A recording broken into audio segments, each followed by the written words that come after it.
Hello there. Welcome to Just the Discs. We talk about Blu-rays here and 4Ks in this case. And today I've got a couple recommendations for stuff you can pick up during the Barnes & Noble Criterion sale. A couple newish releases. One's basically brand new and the other's relatively new. But I'm going to start with the sort of flagship and a disc that, as I've been digging through it, is become one of my favorites of the year for sure already. So let's talk about The Last Picture Show from Criterion on 4K. Now, this film has a very special bonus feature, if you will. It's another movie, the sequel, Texasville, which is part of the reason this disc is so amazing. But let's talk about Last Picture Show. So Peter Bogdanovich, at the time of making Last Picture Show, previous to that, he'd only made Targets, which is still maybe my favorite of his films, a really fantastic movie that Criterion put out on Blu-ray just recently. But he'd also done some monographs on Hitchcock and Wells and Howard Hawks, some interviews with directors. I think those monographs might have been some of the first published work in the United States on those directors. So he was not, previous to Last Picture Show, known as much as a filmmaker, although he'd made a film. He was known as an interviewer and sort of a film scholar. But then this movie came along. Basically, it's, of course, based on a novel by the great writer Larry McMurtry about kind of his hometown of Archer City, Texas, in the 1950s. And Bogdanovich has a couple stories about how it got to him. One story is that he saw the paperback on a rack in an airport, picked it up, looked at the back, saw it was about teenagers or something, and was not interested. But then, coincidentally, not that far after that, the actor Sal Mineo had given him the novel and had said, that he should read it, and that it was a movie that he himself would have wanted to star in, but he was too old at this point to be a part of it. And I think he said a couple other people gave him the novel too, and so he finally read it and really enjoyed it and decided to make the movie, and went so far as to even want to make it in black and white. Originally, it was obviously going to be in color, and then at some point he was really wanting to get some great depth of field with the, locations. Eventually, the movie location ended up being the actual Archer City, Texas, where McMurtry is from and the place where he wrote about. But they did do an extensive location scout in Texas to try and find the location. And McMurtry had said, well, you might want to look at Archer City, and I think Bogdanovich was like, yeah, we'll look at that at the end. And then, of course, they get there, and he's like, oh, yeah, this is the place. But for those that don't really know the plot, it really it's set in 1951. I guess it's Anarene, Texas, although it's shot in Archer City. It's about basically focusing on two high school seniors, best friends Sonny and Dwayne, played by Timothy Bottoms and Jeff Bridges. And they live in this dying Texas town. This town is sort of dilapidated and falling apart, and they're wanting to get out, kind of. And the story sort of develops as Dwayne starts dating the local beauty JC Farrow, played by Sybil Shepherd. Now, this is the first movie for Sybil Shepherd, Jeff Bridges, I want to say Randy Quaid and Eileen Brennan, Sam Bottoms. All these folks had never been in movies before, as far as I know. And they really broke out big with this film. So anyway, Dwayne's dating JC, and Sonny is having an affair with the coach's wife, Ruth, played by Cloris Leachman. And as they get closer to graduation, they're sort of contemplating their futures. Dwayne is looking at maybe going into the Army and ends up in Korea, and Sonny takes over a local business, but they're both sort of struggling to leave the town and see if they could build a better life elsewhere. And it's sort of an examination of that.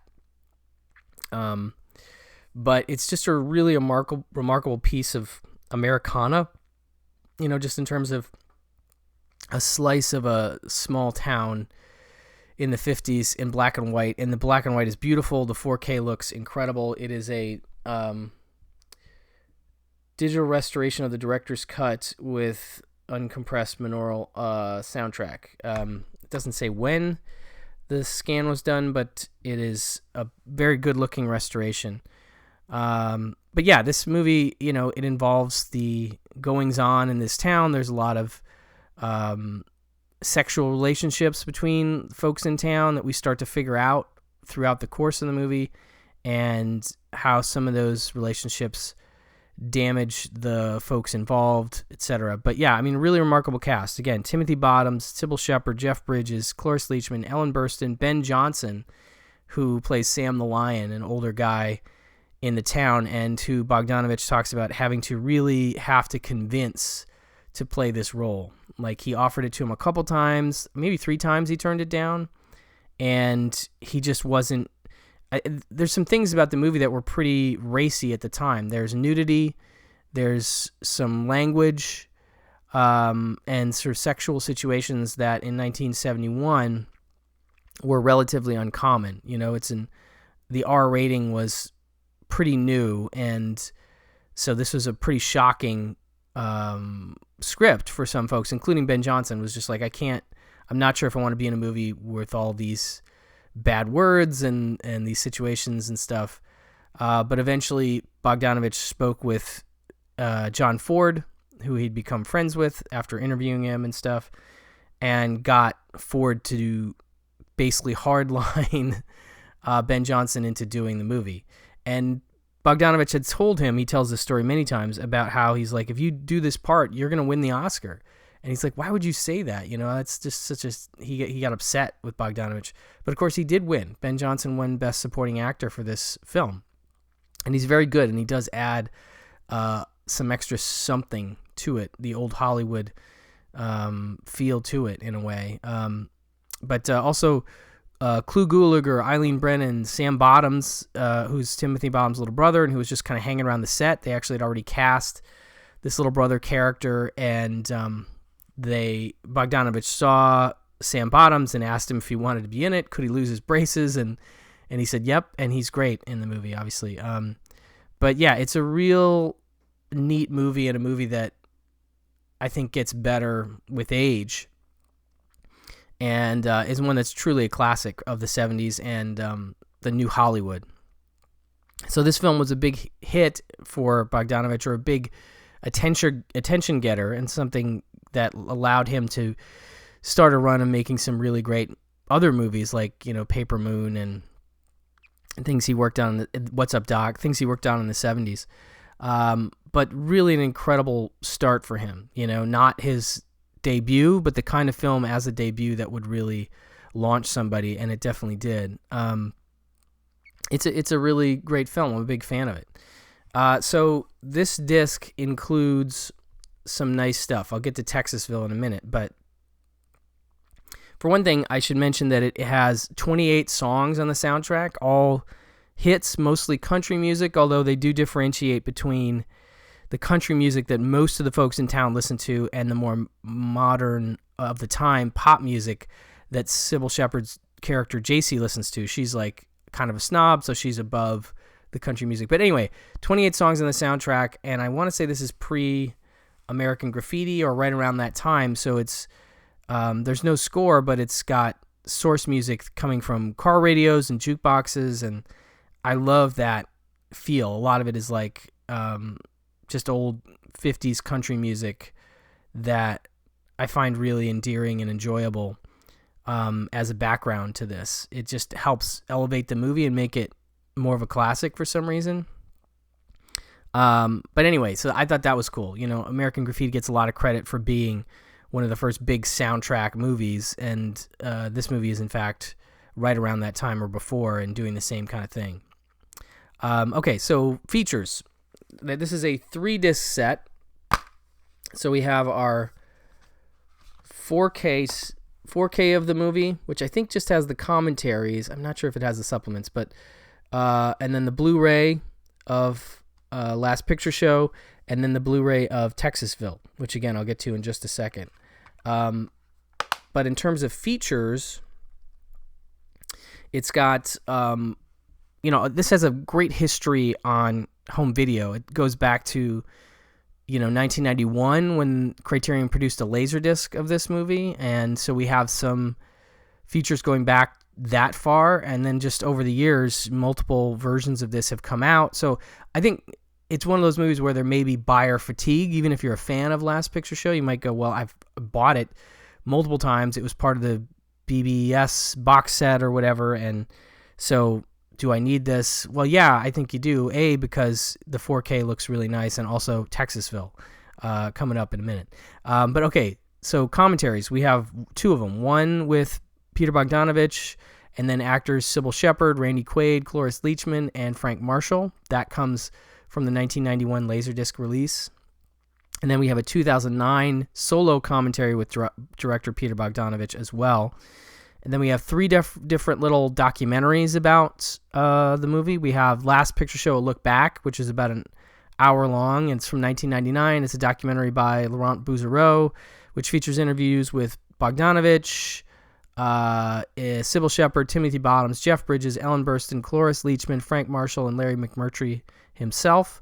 Really great piece looking back. A lot of the information that comes out, there is some crossover between the commentaries and the documentaries, but there's a lot of great stories about the movie and the experience the cast had making the movie and just memories of it and its legacy. So that's a great documentary. And then you have a shorter one, a discussion with filmmaker Peter Bogdanovich, is about 13 minutes long. This is a 2009 Q&A between Peter Bogdanovich and documentary filmmaker Laurent Bouzereau again, looking at Bogdanovich's favorite directors and inspirations, his rise from writer to director, and the experience of making The Last Picture Show. So that's a cool little interview. And then we have something called Picture This, which was made during the making of the 1990 sequel Texasville. It's an award-winning documentary directed by George Hickenlooper, who also worked on the Apocalypse Now documentary. It includes... so Bogdanovich and his cast returned to the city of Archer City, Texas, to film the sequel, and it's sort of talking to the cast as they are working on the movie, but also brings in interviews with folks from the town of Archer City who grew up with Larry McMurtry and may or may not have been part of the inspiration for his characters. Some of them were kind of ornery about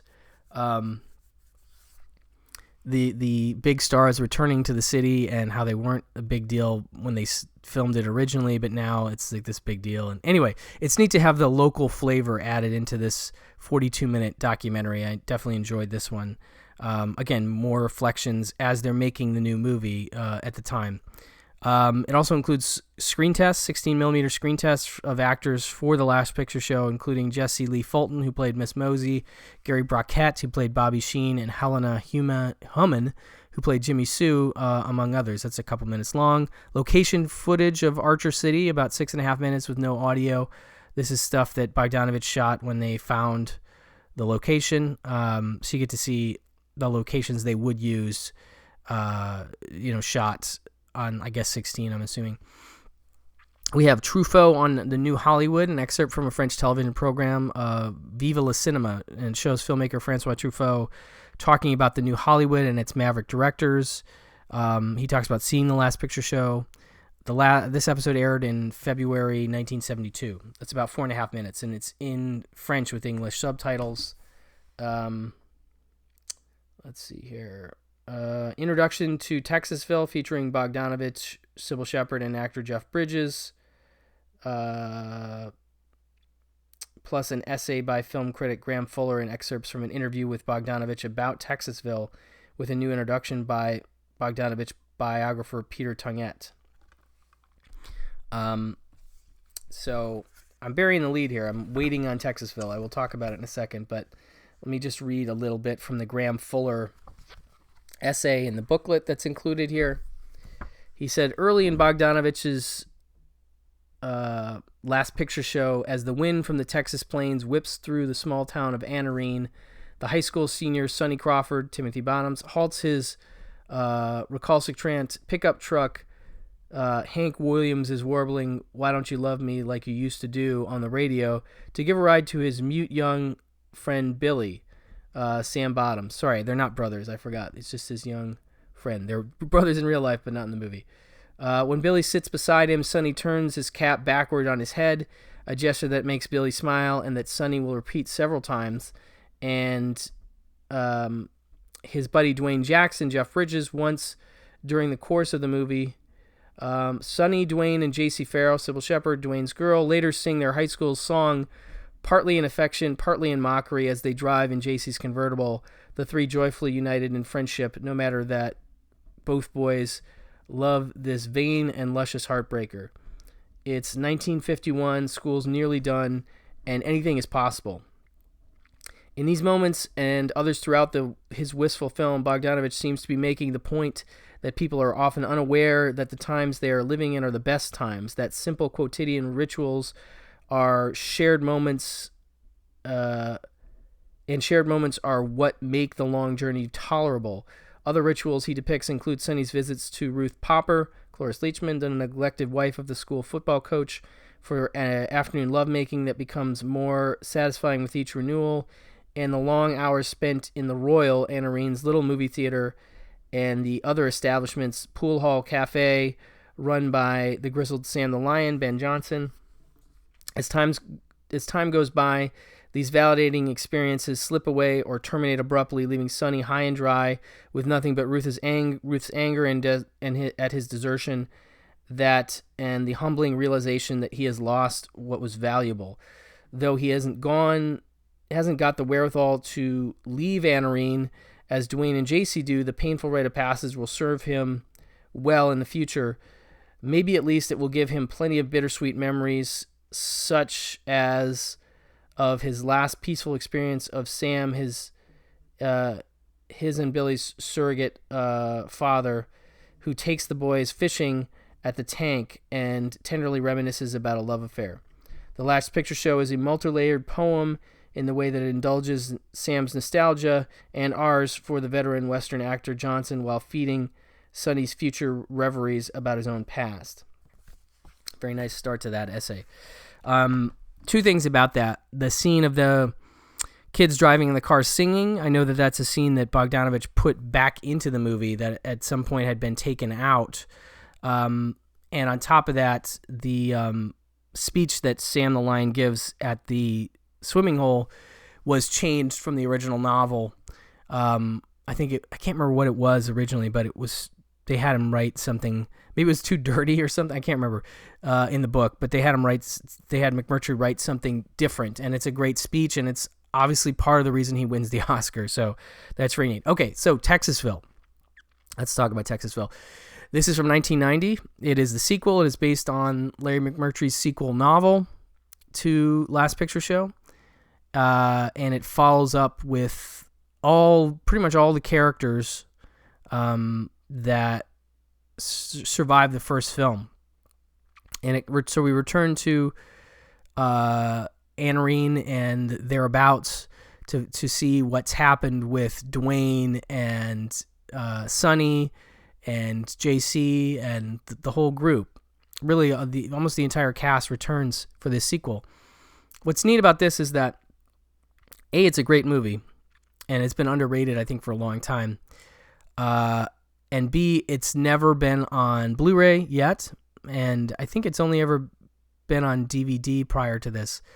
But more importantly, and very exciting, is that not only do we get the color theatrical cut of the film, but we also get a 2.5-hour black and white director's cut of Texasville on Blu-ray here, which I don't know has been available really too much prior to this. And having watched that version, I was quite floored by it. I believe I'd seen the film before, but I was actually watching it kind of going, now I don't remember all of this, and some of it might be new stuff from the director's cut, but I remembered seeing it, but not as well as I would have liked. So there's a lot of surprises, really, where it goes, where it ends, all that. But it's really a great movie and a great sequel, and it's tough to make this kind of movie nowadays or ever. I mean, you see things like The Two Jakes, or I'm trying to think of other sequels that followed like many, many years later after the original, and they rarely work. It just doesn't, you're not able to recapture the magic of that original film. In the case of Two Jakes, Chinatown, etc. But this one really does, and I think the black and white really helps it feel like of a piece with Last Picture Show. But it really takes its time and is incredibly funny. You know, Last Picture Show has humor, certainly, but I would say it's more melancholy overall. And Texasville has that melancholy, but it also has a lot of humor and is almost like a screwball comedy in parts. Because Dwayne's character has gone on to start an oil company, and he's become very rich. He marries a woman played by Annie Potts, who's a really great sort of sassy wife to him. They're also $12 million in debt, so he's like incredibly depressed the whole movie. I guess they've spent a lot to get his wells going. He has multiple oil wells around. So he's successful, but in debt and depressed, and he has older kids and grandkids running around, and it's a lot of crazy stuff, and a lot of locals are cheating on their spouses, and we're getting into that stuff, and they're coming after each other with shotguns, and it's very entertaining. He's got a kid named Dickie who's like in his late teens that's romancing some ladies in town. There's a lot of stuff happening. And then JC has returned to town. We find out she's lost a child, had been living in Europe, I think, still has 2 teenage daughters, but had lost one child and has been sort of, mourning that. But we do get to see, Cloris Leachman's character. She works for Dwayne, and, Sonny is still around town. He's working at this local, he owns several businesses in town. He's the mayor of town. And he is having sort of the mind problems. It's not clear what's going on, but he's sort of having some issues. But yeah, a really sweet and warm and funny movie that I thoroughly enjoyed and thoroughly recommend this set for. Even if you don't, even if you already have Last Picture Show, I'm saying you gotta have Texasville. It's really a great conclusion to that story, although supposedly Larry was going to write a third part, and I don't know if he ever did. I didn't look that up, but really good stuff. Highly recommended. I really enjoyed this disc. As I said, with that inclusion of that feature, it becomes for me one of the discs of the year. I just love when they sneak something like that into this, not that they snuck it in, but in a way that I was like, oh, the 4K is coming out, I'll have to get that. And then realizing Texasville was in it and being like, oh, I got to get that now. And I'm so glad I did. So highly recommended during the sale, Last Picture Show. And lastly, the 4K of The Trial. This is the Orson Welles movie. And this is one that I had not seen before. And I really... I get it, you know what I mean? It totally makes sense to me now, why this film is seen as one of Welles's best films. I mean, granted, he didn't make a ton of films anyway, but it is definitely one of the best things he ever did, and this 4K is really, really beautiful. A new 4K digital restoration of the film. So this includes a 4K and a Blu-ray, as well as an essay, of course, essay booklet. But okay, for those that don't know, a feverishly inspired take on Franz Kafka's novel, Orson Welles' The Trial cast Anthony Perkins, who is fantastic in this. This is 2 years after he does Psycho in 1962. Obviously, done Psycho in 1960. As the bewildered office drone Joseph K., whose arrest for an unspecified crime plunges him into a menacing bureaucratic labyrinth of guilt, corruption, and paranoia, Exiled from Hollywood and creatively unchained, Wells poured his ire at the studio system, the blacklist, and all forms of totalitarian oppression into this cinematic statement, a bold personal film that he himself considered one of his greatest. Dizzying camera angles, expressionistic lighting, increasingly surreal locations, Wells unleashed the full force of his visual brilliance to convey the nightmarish disorientation of a world gone mad. It's a really beautiful black and white film. There's some really great sequences of, all kinds of stuff, but one that stands out is the office where the Joseph K. character works. There's just rows and rows and rows of people in desks and chairs and typewriters, the cacophony of typewriters. I mean, it does resemble Billy Wilder's The Apartment, which had come out a couple years before, but that was also inspired by, I think, The Crowd. But it's just there's some great surreal stuff, and Anthony Perkins is like perfect for this. I can't explain it, but so this would go on to influence a ton of movies. I mean, it feels like it could even be an influence on like Eraserhead or something like that. But definitely Kafka, the Soderbergh film, and I feel like Beau is Afraid recently very much borrows from this towards the end, but the general feeling of paranoia for sure is part of very Kafka-esque throughout that film. But yeah, this is one that I should have watched a long time ago, and I'm glad I finally got this 4K. But yeah, so it includes new audio commentary featuring film historian Joseph McBride, filming the trial in 1981 documentary about the film's production, archival interviews with director Orson Welles and actor Jean Moreau, and director of photography Edmund Richard, plus an essay by author Jonathan Latham.